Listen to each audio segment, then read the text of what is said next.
kilomètres à vélo sous un soleil de plomb, j'ai redécouvert Cap d'Agde. Franchement, à mon goût, toujours aussi moche. Avec son immense port et les immeubles autour type marina.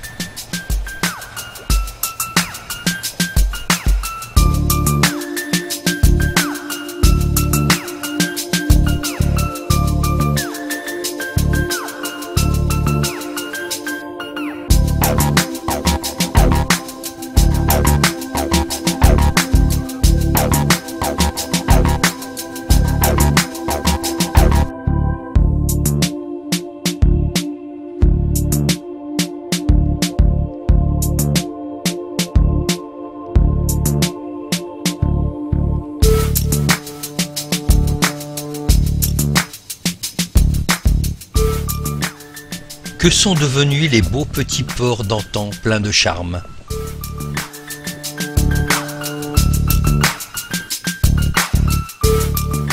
Ce matin, j'ai fait une vidéo de l'artère principale de Marseillan et ainsi que quelques vues de la plage. Pendant ce temps, eh bien comme d'hab, les filles étaient à la piscine.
Marseillan et Argelès, notre halte repas se situe au bord de l'étang de Leucate.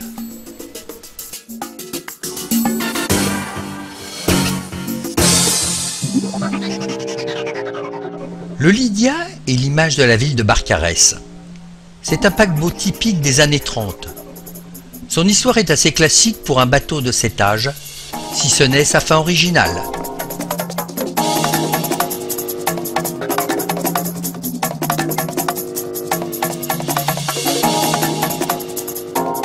En milieu d'après-midi, nous sommes arrivés et installés dans le camping Bouix d'Argelès-sur-Mer, dans une allée au nom évocateur, allée de la Syrah.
Ce matin, je suis parti à vélo découvrir les environs proches, l'église Notre-Dame-del-Prats d'Argelès village, qui est flanquée d'un superbe clocher de style roman, culminant à 34 mètres et classé monument historique.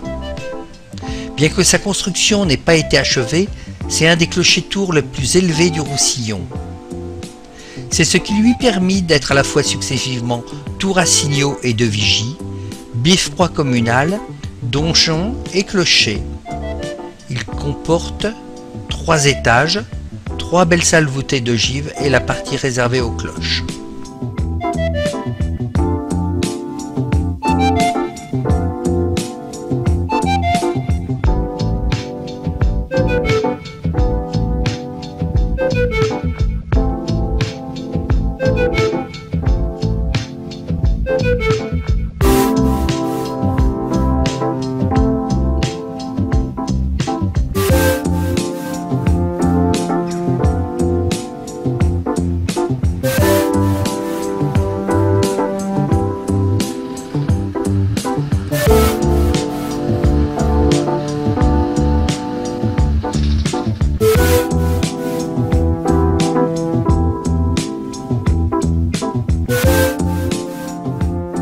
Le magnifique château Valmy, blanc, irréel, adossé aux Alberès et surplombant la mer Méditerranée, est aujourd'hui un des fleurons de la Côte Vermeille, tant pour son esthétisme audacieux et surtout la qualité de ses vins.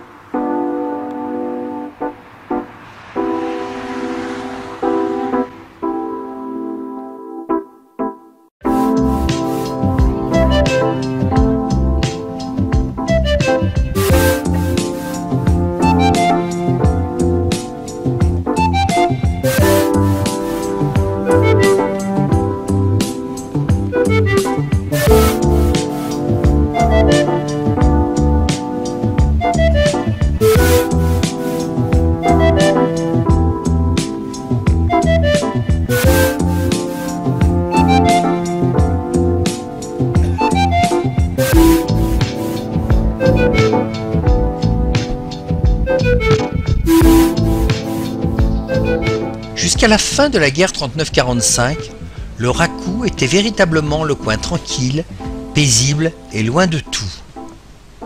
Dans les rues recouvertes de sable, les gens se rencontraient, parlaient, ils prenaient l'apéro selon un cérémonial de rigueur. On voyait tout de suite qu'il y avait peu de maisons dans ce quartier le plus éloigné d'Argelès. Peut-être une centaine côté mer, une dizaine côté vigne. De nombreuses familles du département, mais surtout celles de Perpignan, en font leur lieu de villégiature estivale et dominicale depuis la fin des années 30.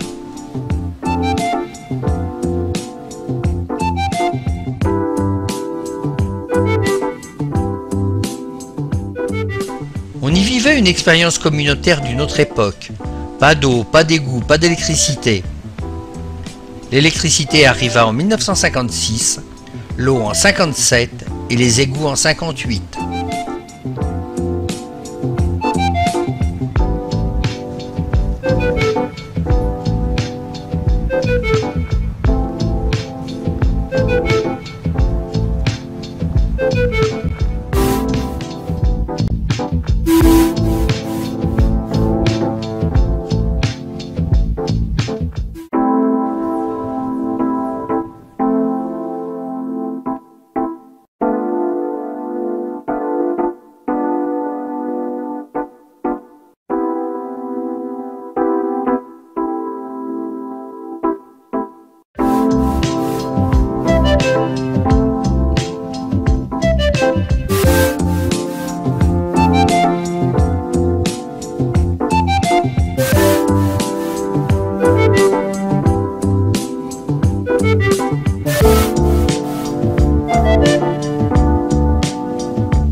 On termine l'après-midi à Collioure en faisant la balade en petit train à travers les vignobles avec des moments un peu chauds.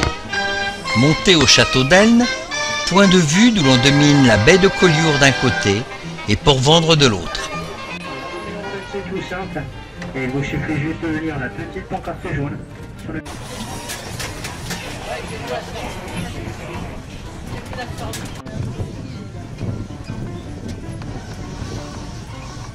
À gauche là-bas avec sa petite tour, c'est le fort Saint-Elme. En cours de notre promenade, nous avions donc passé au pied de ce fort. Et travail au petit moulin de Collioure. On peut l'apercevoir sur la colline.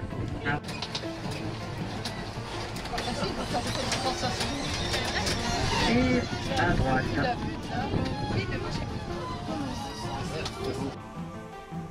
Vous êtes en forme, mesdames? Prête à pousser? Ça n'a pas l'air. Non, le premier. Pas le dernier.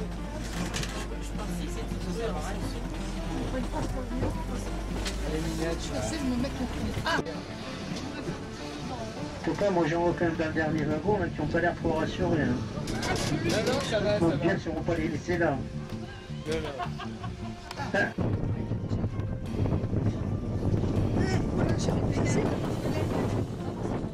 C'est juste un peu plus de 600 mètres d'altitude. C'est de partie des zones d'appellation Bagnos. C'est ce que l'on appelle la côte Vermeille, qui comprend les communes de Collioure, Port-Vendre, Bagnos-en-Mer et Sarbert, qui, conjugués aux effets des différents mots, confèrent au vin de Collioure et de Bagnos.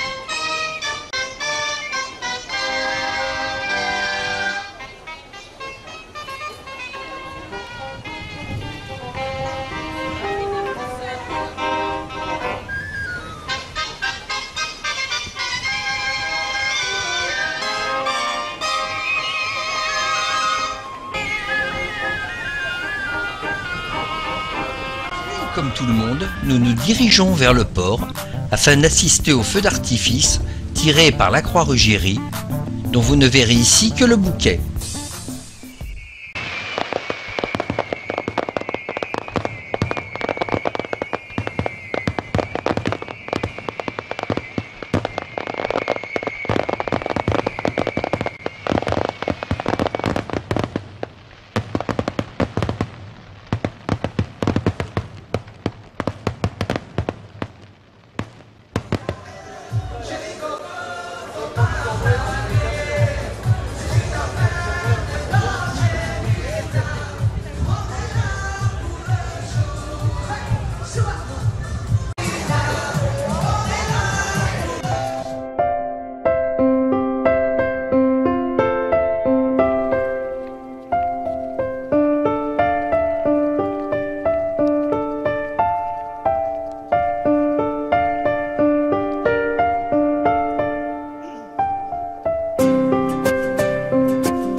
four solaire de Deyo, dans les Pyrénées-Orientales, est le plus puissant appareil de ce type construit à ce jour, 1000 kWh, et sert de référence en la matière.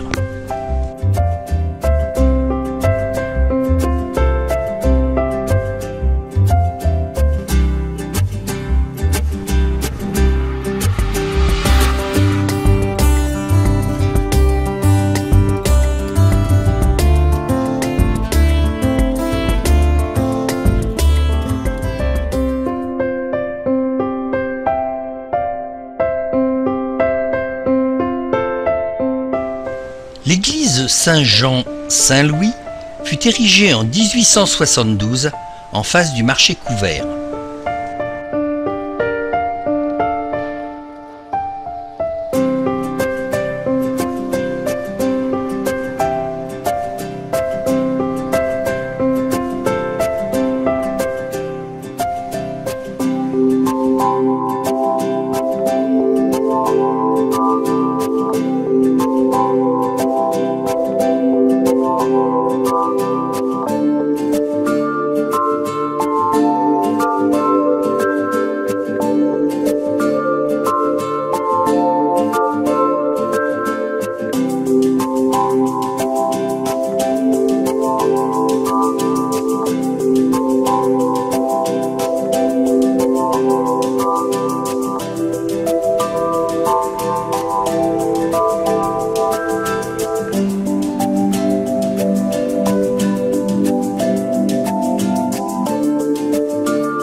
Le jardin de l'évêché, jardin à la française, a été dessiné par André Le Nôtre dans la pure tradition du classicisme français du XVIIe siècle.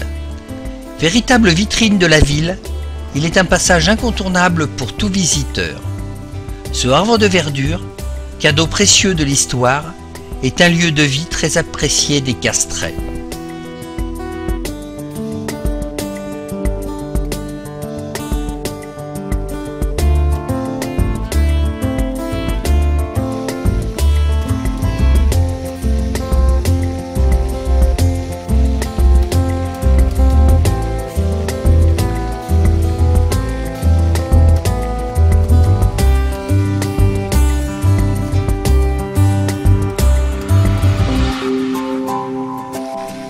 L'hôtel de ville occupe l'ancien palais épiscopal conçu au XVIIe siècle par le célèbre architecte Jules Hardouin-Mansart, l'architecte de Versailles, et terminé par le jardin de l'évêché conçu par Le Nôtre, concepteur des jardins de Versailles.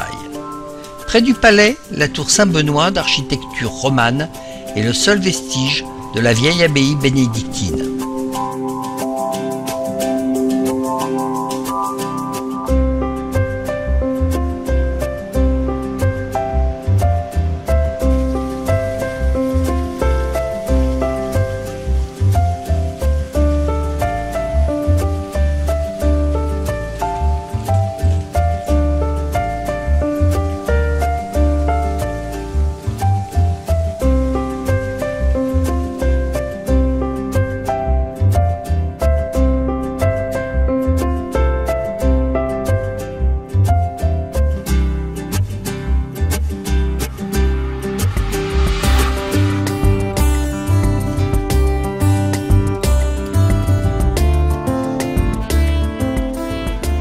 L'église de Saint-Benoît fut la cathédrale de Castres. Elle est aujourd'hui la plus importante des églises de la ville. Elle date seulement des XVIIe et XVIIIe siècles et est classée monument historique depuis 1953.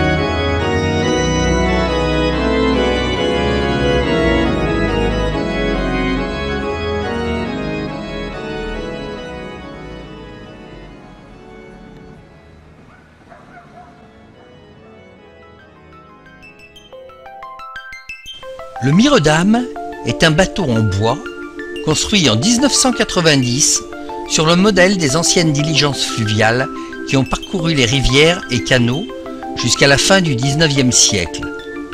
Sa longueur est de 14,35 m, sa largeur de 4,36 m, pour un tirant d'eau d'à peine 39 cm, un poids de 6,8 tonnes qui lui permet de naviguer sur la Goût.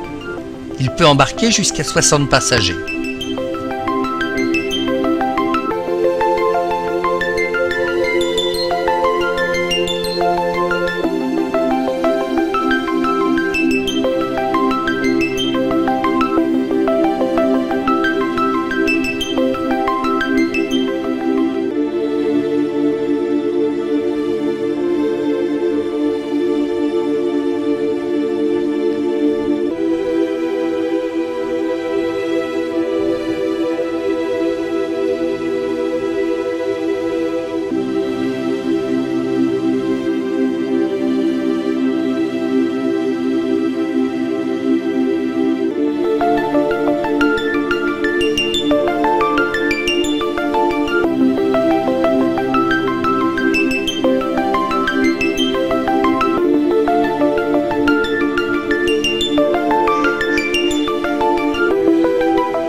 La rivière était autrefois le centre vital de la ville de Castres.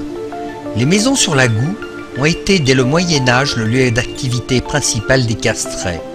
Ces maisons d'artisans abritaient différents corps de métier tels que tanneurs, teinturiers, parcheminiers, papetiers et tisserands.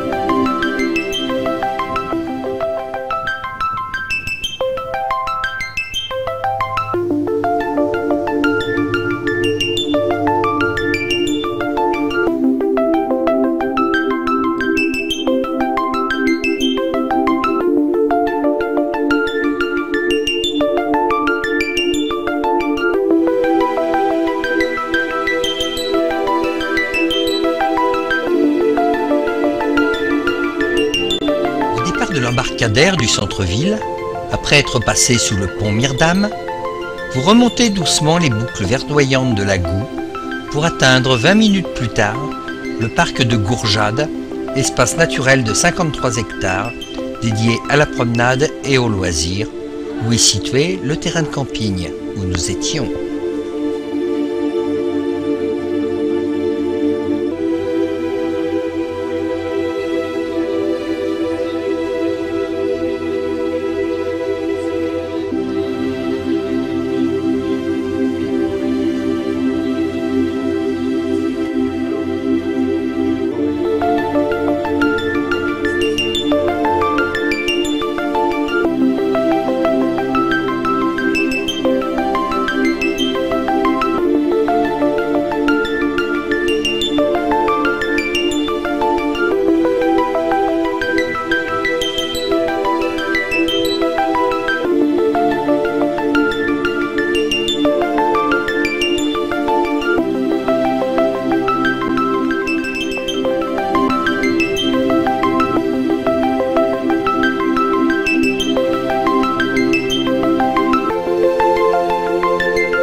Le marché de Revel a lieu tous les samedis matins.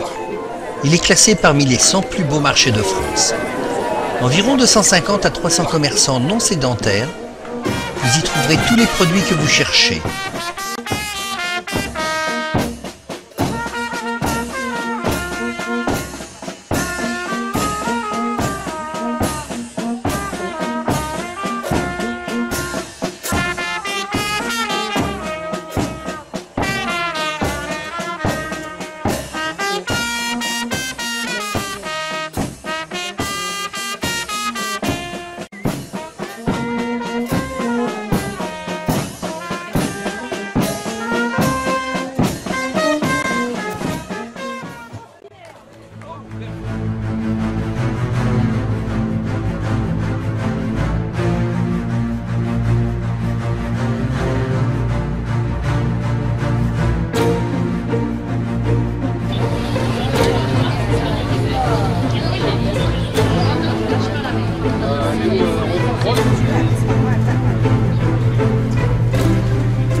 L'enceinte intérieure, construite à la fin du XIIIe siècle par Philippe le Hardi, sur un ancien tracé gallo-romain. Plus en avant, véritable forteresse de forme carrée, la tour Saint-Nazaire. Elle pouvait s'isoler entièrement du chemin de ronde et son rez-de-chaussée servait de passage en chicane. Près de vous, une tour plus grosse que les autres, c'est la Barbacane Crémade. Remarquez la taille en relief des pierres de l'enceinte intérieure. Cette taille, dite embossage, est en quelque sorte la signature de toutes les réalisations de Philippe le Hardi. La tour carrée de l'évêque, qui a la particularité d'enjamber les deux remparts et dont le rez-de-chaussée sert de passage rectiligne. Sa plateforme supérieure pouvait recevoir une catapulte, la porte d'Aude, qui était l'élément majeur d'édifice. La majestueuse façade ouest présente maintenant l'aspect le plus guerrier de la cité. Au début du IVe siècle, les tours gallo-romaines se différencient facilement des constructions plus récentes. L'appareil de construction consiste en petites pierres rectangulaires avec des cordons de briques rouges et des fenêtres ouvertes en plein cintre. Excepté cette tour, dont la couverture a été faite d'ardoise, leur toiture est recouverte de tuiles, en avant duquel est planté, en encorbellement, l'échauguette du château. L'ensemble des défenses extérieures du château comtal est appelé Grand Châtelet. Contre le château, côté sud, une tour carrée de 28 mètres de hauteur qui n'était pas un donjon, mais qui servait à transmettre des signaux, c'est la tour Pente. Selon la légende, ce serait du haut de cette tour que Dame Carcasse, princesse sarrasine tenant la cité, alors assiégée par les troupes de Charlemagne, après avoir récupéré l'unique sac de blé restant, fit gaver un cochon qu'elle jeta ensuite par-dessus les créneaux. Heureusement que le lac du Salagou est plus propre que le camping municipal qui porte son nom. Après une nuit, nous avons fui.